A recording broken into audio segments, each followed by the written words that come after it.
¿Qué tal? En el vídeo de hoy hablaremos de los BRICS, ese grupo de países formado por Brasil, Rusia, India, China, Sudáfrica. Veremos que este 2024 hay nuevos integrantes, llamado a gobernar el mundo, ese nuevo orden mundial que va a desbancar al G7, a las potencias occidentales, y que cada año está cobrando más importancia. Empecemos por saber qué es esto de los BRICS. ¿Es un foro económico? ¿Es una agrupación política? Podemos decir que es una asociación tanto económica como comercial. Y sí que tiene algo de político, pero el trasfondo es profundamente económico. Estos países, originalmente Brasil, Rusia, India, China y Sudáfrica, son países que se unen como economías emergentes, como economías que en los años 2000 se pensaba, y realmente así ha sido, que podían tener un increíble potencial de crecimiento, países generalmente con un tamaño muy grande a nivel área, a nivel territorio, y también con una población muy grande y en crecimiento.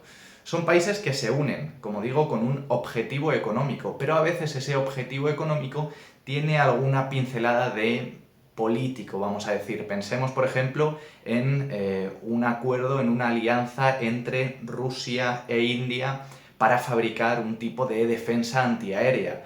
Podemos pensar que hay un acuerdo político, casi bélico, en ese sentido, de defensa de los dos países. Pero realmente lo que se está haciendo aquí es una alianza económica, una alianza comercial, donde Rusia, posiblemente por su experiencia en guerra, e India, por el desarrollo tecnológico que está teniendo ahora mismo, que también es una potencia nuclear y una de las grandes potencias militares de la actualidad, se juntan, tienen sinergias, como pueden tener dos empresas, y acaban teniendo un producto, en este caso una defensa antiaérea, que es mejor que la que hubiesen desarrollado esos países por separado.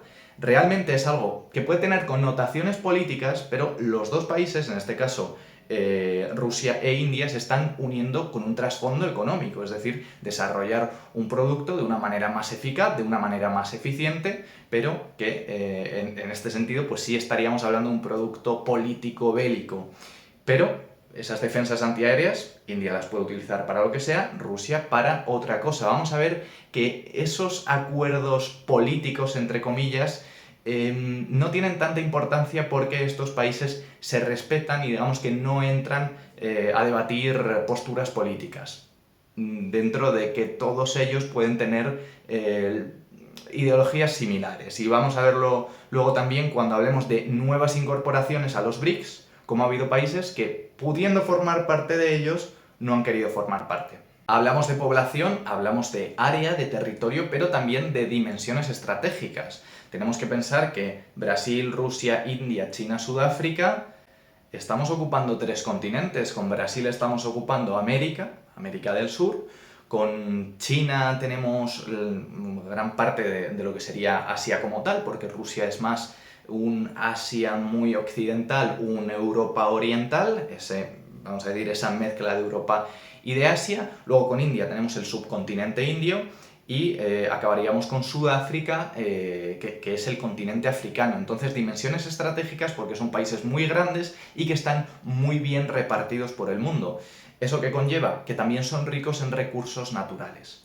Hablamos de economías emergentes y os estaré dejando por aquí un gráfico, un mapa de lo que llamaban las Newly Industrialized Countries, o esos países, esas economías que en los años 2000 se pensaban que tenían un potencial de crecimiento exagerado, pero también está Rusia. Rusia no aparece en esas economías emergentes. Rusia, de hecho, formaba parte antes de lo que conocemos como el G8, ahora hablamos de G7, esas potencias occidentales sin Rusia, porque Rusia, además de penalizada por conflictos bélicos que ha tenido, principalmente el de Crimea hace años, sale fuera de lo que sería ese bloque occidental, pero también Rusia ha tenido siempre ideas más cercanas a lo que sería este bloque más oriental, vamos a decir, liderado por China evidentemente, y Rusia no es una economía emergente. Si bien, aunque Rusia lleva liderando desde hace más de un siglo el mundo, es un país, es una economía que se ha desmarcado de las líneas que siguen esas potencias occidentales. una Rusia quizás no tan industrializada o quizás no tan modernizada como las economías del G7. Por eso incluimos a Rusia más en estos BRICS que en ese G8 del que formaba parte hace años. ¿Cuál es el origen de estos BRICS? Pues en 2001 Jim O'Neill, uno de los principales economistas de Goldman Sachs, habla de cuatro países que él cree que se van a convertir en las cuatro principales potencias económicas de cara al año 2050. Habla de Brasil, de Rusia, de India y de China. Aquí nos olvidamos de Sudáfrica. Estos cuatro países son los cuatro países que van a dominar el mundo en 2050. De hecho, escribe un artículo llamado algo así como Building Better Global Economic BRICS, algo como bloques para construir una estructura económica global. De hecho, esos bloques, esos BRICS, son ladrillos. Ya no solo son las siglas de lo que hoy conocemos como BRICS, que son esas iniciales de cada uno de los países, sino que se hace este juego de palabras, brick, ladrillo, ladrillo para construir una nueva estructura económica. Hablamos, o ahora está ese meme o esa frase del nuevo orden mundial por parte de estos países. Luego hablaremos de cuál puede ser esta proyección, pero en este 2001 se hace ya ese juego y se dice que estos países antes de 2001 ya habían tenido conversaciones, siguen teniendo conversaciones hasta el año 2006, cuando en la Asamblea General de la ONU, Sergei Lavrov, ministro de Exteriores ruso en aquella época y sigue siéndolo ahora, le plantea a los líderes de esos países que pueden institucionalizar esas colaboraciones de las que se hablaba entre ellos. Es en 2009 cuando se hace la primera cumbre de los BRICS y cuando se oficializa esta institución o esta asociación económica.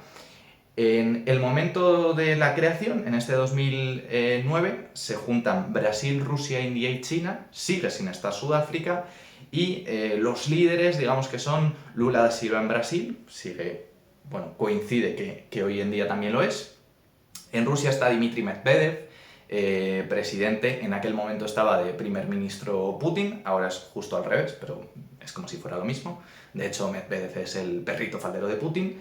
Luego, en India tendríamos a Manmohan Singh, si no me equivoco, y en China estaba Hu Jintao. Esos cuatro líderes son los que forman los BRICS y en 2010, un año más tarde, deciden incluir a Sudáfrica como quinta potencia.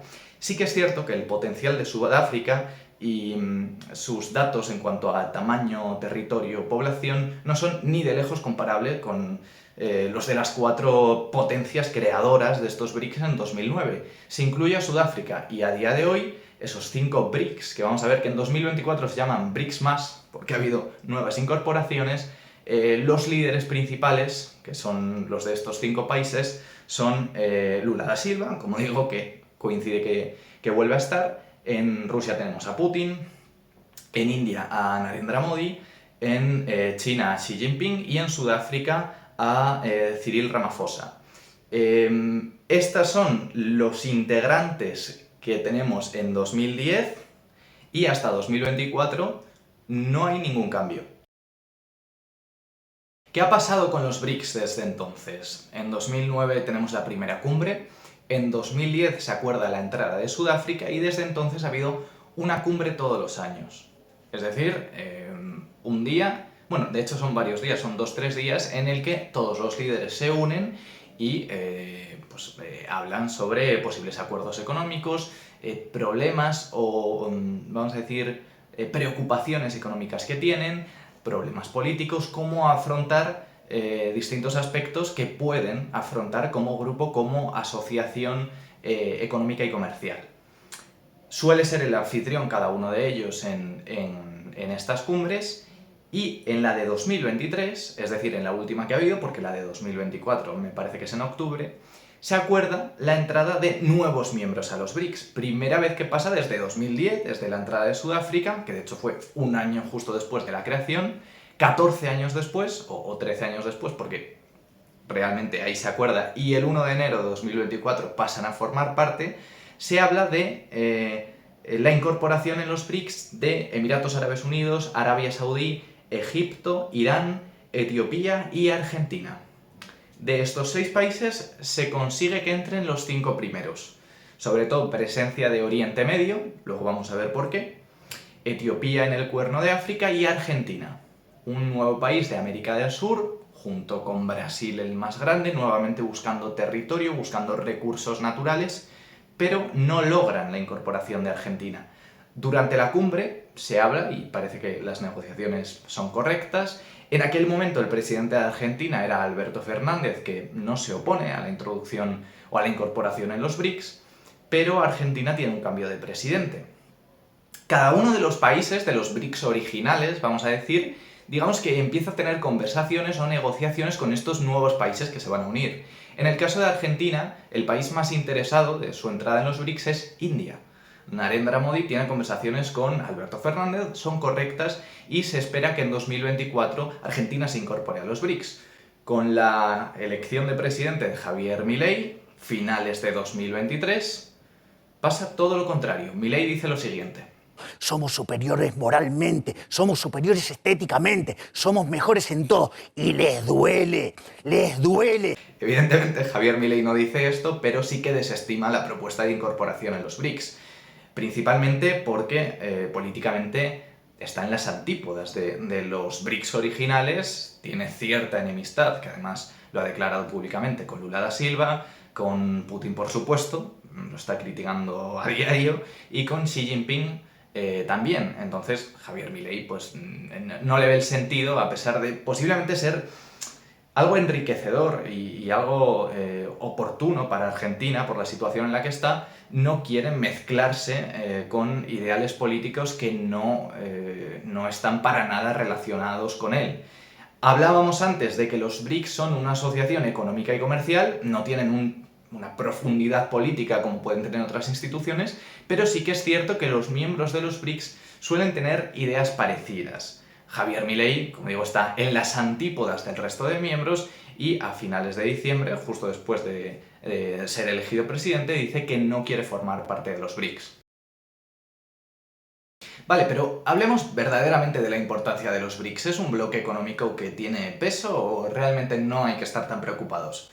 Pues es un grupo económico muy importante.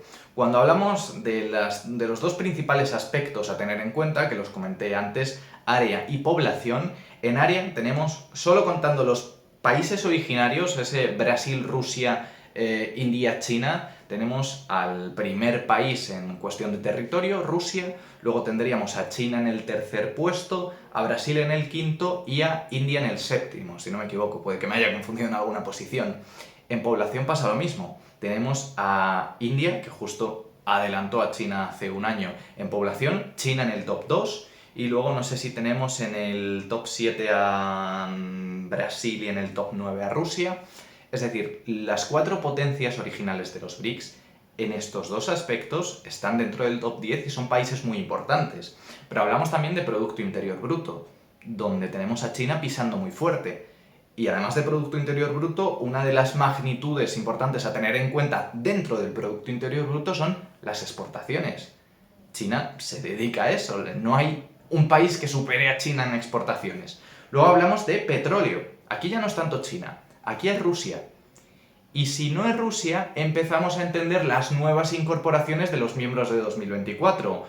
Emiratos Árabes, Arabia Saudí, Irán. Esos países de Oriente Medio se unen a Rusia en lo que sería la importancia del petróleo, que justo con la guerra de Rusia y Ucrania estamos viendo que es muy importante. ¿Qué buscan con esto los BRICS? Intentar que el G7, que las potencias occidentales dependan de ellos en cuestiones varias, pero en este caso lo estamos viendo con la energía, con el petróleo. Luego comentaremos un poco más. Tenemos también la cuestión del Internet.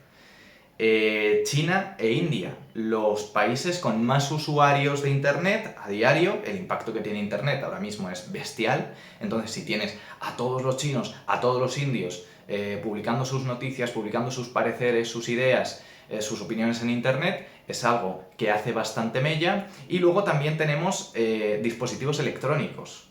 Lo que mueve el mundo ahora, también China e India, los países con más usuarios de dispositivos electrónicos.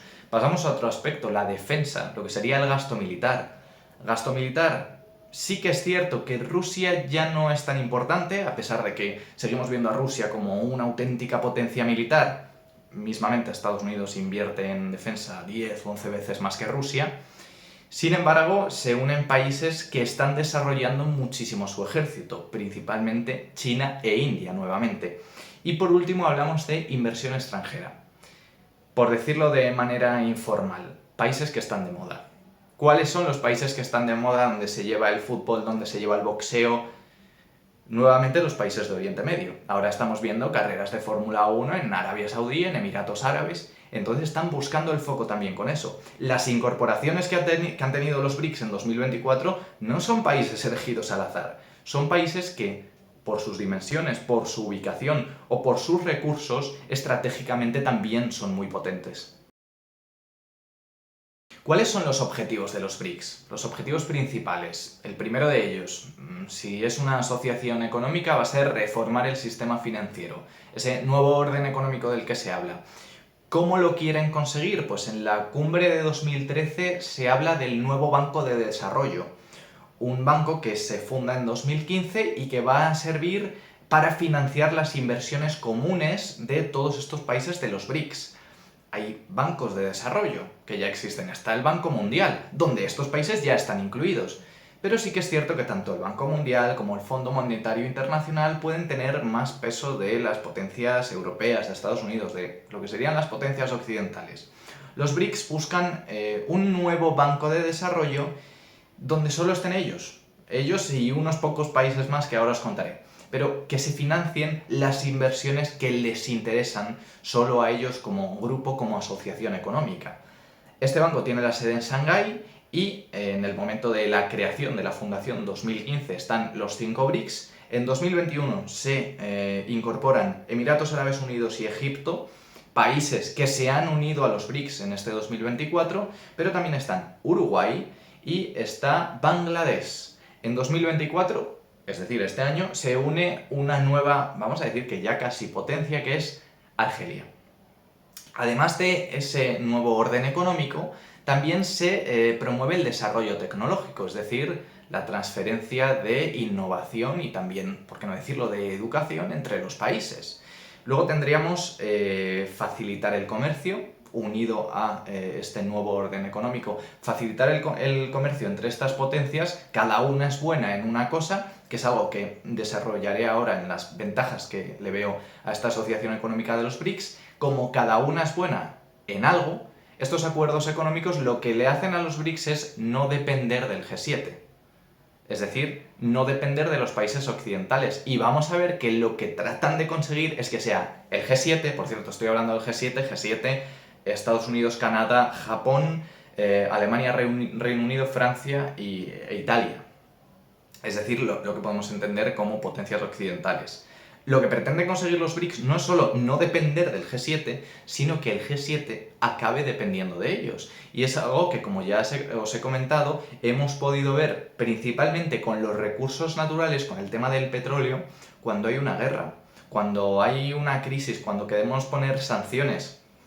Hay que tener cuidado porque estos BRICS, y cada vez son más, son propietarios de la mayoría de reservas, de la mayoría de los recursos que seguimos necesitando.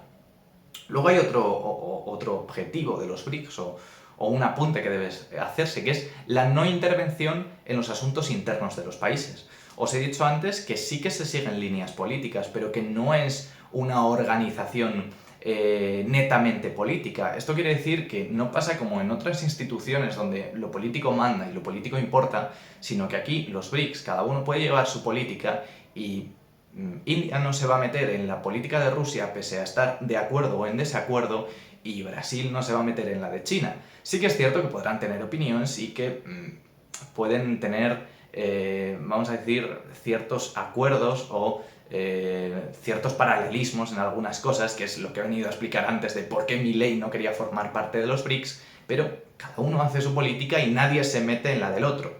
Y por último, hablamos de cooperar en seguridad. Os puse un ejemplo con Rusia e India, pero además de financiar proyectos de lo que sería defensa, también se financian otros tipos de seguridad, como vamos a ver las donaciones o las ventas que se están haciendo ahora a Rusia, que está en plena guerra.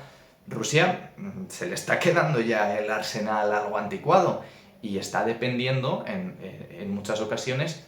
Ahora se está viendo que mucho de Irán, nuevo miembro de los BRICS, también vamos a suponer que de China, de India. Entonces, estas cooperaciones en seguridad no significa que China se meta de lleno en las guerras de Rusia, sino que como hay acuerdos comerciales, esos acuerdos armamentísticos, podemos decir, también tienen que ver y tienen su importancia dentro de los posibles conflictos que puedan desarrollar y que puedan tener lugar en cada una de estas potencias. ¿Qué hace que los BRICS sea un grupo tan importante, tan poderoso? Hablemos de sus ventajas. Ventajas. Hemos dicho que la elección de los países que forman los BRICS es algo estratégico, no son países elegidos al azar. Y es que tanto China como India son los principales proveedores de tecnología y de servicios. Pero ahora vamos con Brasil, con Rusia y con Sudáfrica, países no tan importantes como China y como India, podemos decir, pero sí países con muchos recursos naturales. Y aquí hablamos de que son los proveedores principalmente de las materias primas. Brasil, productos agrícolas, productos cárnicos, lo que serían alimentos. Rusia, sobre todo energía, Rusia, petróleo y gas. Y luego tenemos Sudáfrica, de esos 5 originales de los BRICS, Sudáfrica con metales preciosos. De las nuevas incorporaciones podemos pensar que Etiopía se junta con esto de los metales preciosos, aunque posiblemente traten de incorporar a alguno de los países del centro de África donde se encuentran los metales que ahora se utilizan para dispositivos móviles, para coches de conducción autónoma, todas estas cosas que están ya no tan de moda, sino que realmente son el futuro a día de hoy. Y luego tienen otras incorporaciones como Arabia Saudí, como Emiratos Árabes, como Irán, donde estos países se unen a Rusia en lo que serían los proveedores de energía. Otra de las ventajas, que producen barato. Son países que se pueden permitir producir barato por la cantidad de mano de obra que hay y por los precios que hay en esos países, y vender caro. Principalmente podemos pensar en la producción de India. India produce muy barato y vende realmente caro. Sigue vendiendo más barato que el resto de potencias que conocemos de Occidente, pero los márgenes pueden llegar a ser mayores. Y luego podemos decir que estos países van a reaccionar mejor ante las crisis. Cuando hemos hablado del grupo del G7, el grupo del G7 es un grupo enormemente desarrollado y que económicamente es muy poderoso, pero todos los países que lo forman tienen las mismas virtudes, vamos a decir. En este caso estamos viendo que no, que estas uniones estratégicas hacen que en una posible crisis, en una posible enemistad con otros países, el grupo de los BRICS, cada uno de los países integrantes, se complementa muy bien con los demás. Claro, estas son las ventajas, pero desventajas hay muchas también. Podemos pensar que estos países a nivel político son países con un descontento y con una inestabilidad bastante grande. Es decir, la gente que vive en estos países no es gente precisamente feliz. Luego podemos hablar de la concentración de la riqueza, sobre todo en países como China, países como India, incluso en Brasil.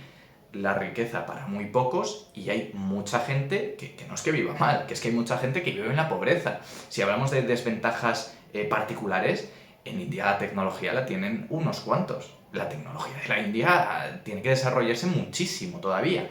Mercados de capitales, otra cosa importante. Si ahora yo os pregunto que me digáis empresas que conocéis, empresas que cotizan en bolsa, me vais a decir empresas estadounidenses, empresas europeas. Como mucho de China, me podéis decir AliExpress y para de contar. Los mercados de capitales de estos países no están todavía desarrollados. Y no es que solo no estén desarrollados, sino que son países donde las empresas principales están estatalizadas. Es decir, no son empresas privadas, no son empresas lo más eficientes, sino que son empresas propiedad del Estado, sobre todo en China, también en Rusia e incluso en India. Empresas que no conocemos, empresas cuyo potencial es menor que el que tendrían empresas privadas, empresas no estatalizadas, no nacionalizadas. Luego, ¿qué tenemos? la rivalidad con el G7. Rivalidad con el G7 que se puede entender como una virtud, en este sentido de que os he dicho que ante una crisis podría reaccionar mejor, pero cuando tú tienes rivalidad con otro bloque económico, estás generando ya no solo cuestiones de sanciones, sino, pongamos por ejemplo el ejemplo de las guerras comerciales, de los aranceles que hay entre entre China y Estados Unidos. Lo estamos viendo en los últimos años. Cuando hay dos bloques económicos muy potentes, que es lo que estamos viendo ahora, el G7 por un lado, G7 que realmente no es G7, porque la representación de la Unión Europea y de países como España, que no es miembro como tal, sí es miembro de facto por la Unión Europea, o sea que estamos hablando de Estados Unidos, Japón, Canadá y Europa, vamos a decir, o la Unión Europea, versus estos BRICS, que son los países orientales, países no tan capitalistas, vamos a decir. Entonces, cuando hay un conflicto, no un conflicto, realmente una enemistad comercial entre estos dos bloques, surgen los aranceles, surgen las guerras comerciales y tenemos dos bloques por un lado, uno que va a tratar de depender de sí mismo y el otro también de sí mismo, cuando todo iría mejor si estos dos bloques pudieran dialogar y pudieran comerciar entre sí, porque hay potencias muy importantes en el G7 y hay potencias muy importantes en los BRICS. Lo de polarizar cada una de estas cosas, unos por aquí y otros por allá, al final también hace que surjan muchos problemas. Como último apartado, y ya es un apartado casi de suposición, ¿qué va a ser de los BRICS en los próximos años? ¿Va a tener nuevas incorporaciones? Se habla de México y de Corea del Sur. Yo creo que no, ninguna de las dos. México principalmente porque, aunque no lo pensemos, tiene una interdependencia con Estados Unidos muy grande y muy consolidada. Y a pesar de que muchos mexicanos van a decir que no y no les haga mucha gracia, México está más cerca del G7 de lo que lo puede estar de los BRICS. México y Estados Unidos en muchas cosas son un grupo entre ellos dos. Y el comercio que tiene México, Estados Unidos, México es muy, muy, muy importante. Por otra parte, y además México siempre ha dicho en reiteradas ocasiones que no le interesa estar en los BRICS. Por otra parte, ahora sí, Corea del Sur. Un país que ya no es una economía emergente. Corea del Sur es, no sé si el país más desarrollado del mundo ahora mismo, pero que tiene un crecimiento muy rápido. Interesa que forme parte de los BRICS y además interesa porque los BRICS, si algo tienen negativo, es que no el tema de lo que sería, ya no responsabilidad social corporativa, porque eso es a nivel empresa, pero lo que serían cuestiones de medio ambiente, temas sociales, éticos, eso parece que ahí no existe. Sí que tenemos a China, que ahora es el boom con los coches eléctricos, pero te sales de ahí y en medio ambiente y ética a los BRICS les falta todavía bastante camino por recorrer. Claro, ¿qué les interesa? Les interesa un país como Corea del Sur, que es pionero en esto. Corea del Sur en medio ambiente no solo les da 1000 vueltas a los BRICS, sino que les da unas cuantas al G7 también. Los BRICS, por estrategia, ahora lo que tendrían que hacer es ir buscando potencias que lideren el medio ambiente. Claro, ¿se va a unir Corea del Sur teniendo tan buenas relaciones como tiene con Japón, miembro del G7? ¿Se va a unir Corea del Sur a los BRICS? Yo desde luego creo que tampoco. Incorporaciones que sí que veo factibles y que sí que tendrían más sentido. Argelia, buenas relaciones con Rusia. Argelia, BRICS, Marruecos, no voy a decir G7, pero más relación con Occidente no me parecería nada descabellado. Y luego potencias del centro de África. Podemos pensar en República Democrática del Congo, cualquier otra. Os he dicho antes, países con importancia en metales preciosos. Lo que vamos a buscar ahora es recursos naturales, materias primas, e intentar quedarnos con más cada bloque. Entonces Rusia y en general China y el resto de los BRICS, buenas relaciones con países de África. ¿Cogerán más países de Medio Oriente? Es otra posibilidad. Pero desde luego las dos que resuenan, que son México y Corea del Sur, yo os diría que desde luego que no. O sea que nada más que añadir, espero que os haya gustado. Seguidme en Instagram, muy importante, comentario destacado. Nos vemos en próximos vídeos. Un saludo.